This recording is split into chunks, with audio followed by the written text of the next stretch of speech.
The Milton Keynes squad extended Perez's contract with an additional year and an option. Why did Marko and Horner make a bet on Checo? To provide stability to the team and Max. But is his contract that foolproof? After all, Horner said all 4 Red Bull organization drivers are under contract at Red Bull, meaning that Tsunoda and Ricciardo are merely loaned out to RB, which could result in a swap at any moment. So is Red Bull lining them up for a sensational swap? Or what else is their plan? And next to that, Horner has dropped the hammer on Perez this week. Why now? Sergio Perez went from celebrating the renewal of his contract with Red Bull to having the worst racing weekend of 2024 in a matter of days. In the wake of the Canadian Grand Prix, the 2 events fused into one. Why did Helmut Marko and Christian Horner continue to gamble on Checo? And from here, more questions arise. Is it conceivable that after 3.5 years, the Red Bull nursery failed to produce at least one applicant worthy of consideration? And why has the option of having Carlos Sainz or Fernando Alonso on the squad been dropped? Helmut Marko has previously been chastised for his severe, sometimes cynical decisions, a method of operation that has never afforded a second opportunity. The team's interests have always come first, even if it meant sacrificing the careers of drivers who were unable to provide what the organization required at the time. Many current Formula One drivers have suffered as a result, including Carlos Sainz, Pierre Gasly, and Alexander Albon. With the arrival of Perez, things have altered dramatically, with an approach that contradicts everything we've seen before and can only raise more issues. There was a specific point when the shift of course occurred: Max Verstappen's elevation to the position of crucial component in the team's performance. It can be traced back to 2021, Perez's first year with the squad, and the season in which the Mexican played a key part in Max's pursuit of his maiden world title. But in truth, Max's role inside Red Bull had already expanded significantly prior to that. The team had seen his potential, and the understanding that they had a diamond in the rough prompted a shift in mentality. Ricciardo, Gasly, and Albon were burnt out in the frontal fight with Verstappen, but with the entrance of Perez, end of 2020, 4 years of stability were sparked, which will increase to 5 in 2025. The positive part of this philosophy is that Red Bull has left nothing on the road in terms of goals since then. Therefore, Marko and Horner's results have remained favourable. However, the squad has become increasingly dependent on Verstappen. In the past, Marko was always thinking about the next move, so when Sebastian Vettel left the team to join Ferrari, Ricciardo followed, and as the Australian grew up, Verstappen arrived. Today, there is no plan B, and when in recent months Max hinted that it would not be the contract, expiring at the end of 2028, that would keep him in the team, many in Milton Keynes trembled. Yuki Tsunoda, the lone internal contender for a Red Bull seat, arrived at Honda's request. The Japanese has made significant progress, but he still appears to be a long way from being fit to take on the position of Red Bull driver. Behind him comes Liam Lawson, a potentially talented driver who still has a long way to go. The new stars that have arisen in the previous 7 to 8 years have not worn the Red Bull Junior team suit, which has been Marko and the Austrian group's pride for many years. Andrea Kimi Antonelli, Oliver Behrman, and George Russell, Oscar Piastri, Charles Leclerc, and Lando Norris were all cautious not to accept Marko's proposals, which arrived on time. The prospect of joining a Verstappen-centric system, where burnout was a genuine possibility, persuaded the young players with the biggest offers on the table, often the top ones, to seek elsewhere. The change of course is so clear-cut as to be more and more like an all-in. As long as Verstappen guarantees his presence in the team, the drawbacks of Red Bull policy will remain hidden. And this suits Marko, the proponent of Perez's renewal, just fine. But that doesn't mean Perez is also untouchable in the team. And with recent results, there have been rumours going around of Perez getting benched.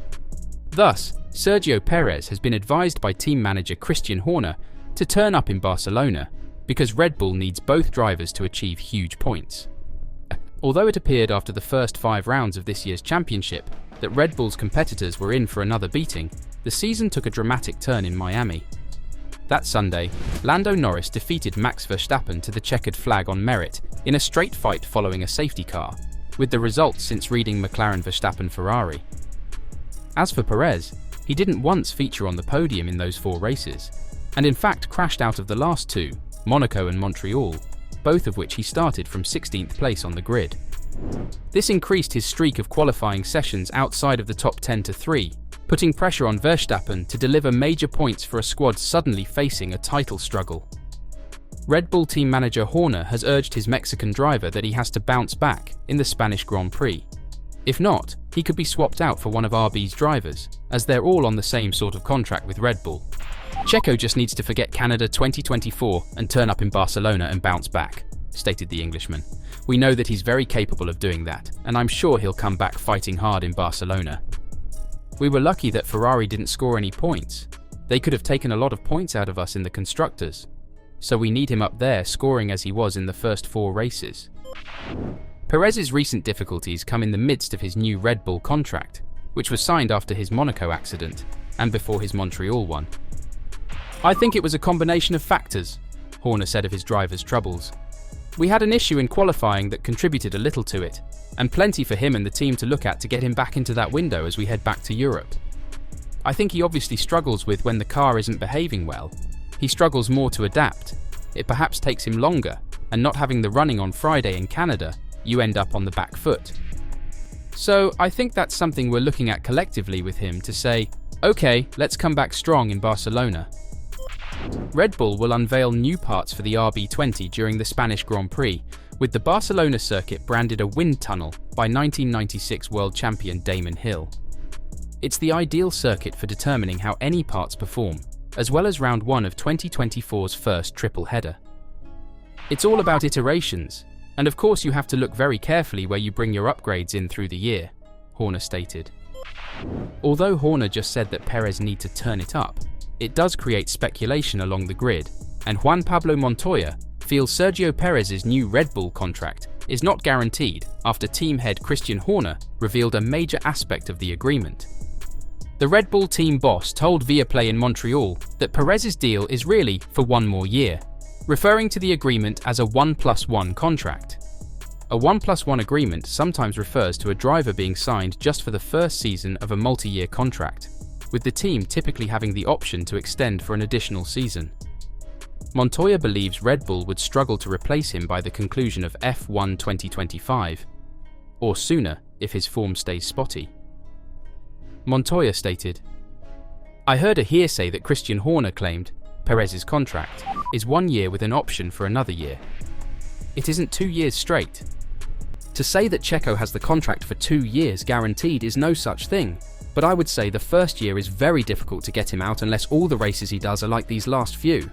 Montoya's comments come after Perez suggested that his current Red Bull deal would not be his last, with the 34-year-old, who debuted in Formula 1 with Sauber in 2011, drawing inspiration from the longevity of multiple world champions Fernando Alonso and Lewis Hamilton. He told reporters in Montreal, certainly when you look at Fernando or Lewis, there's a long way to go in my career. But I think I didn't sign my last contract. I don't think I've done that. I don't think it's something that you feel. Because when you commit to 2 years in Formula 1, it's a lot of time, a lot of energy, and it's a long way down the line. So, to be honest, I don't really think about that. But what I'm pretty sure about is that I want to finish my career at Red Bull.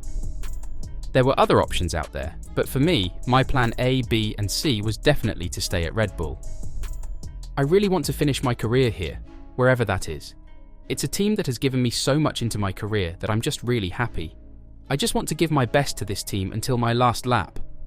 What do you think? Could Red Bull swap Perez out early? And who would they put next to Verstappen?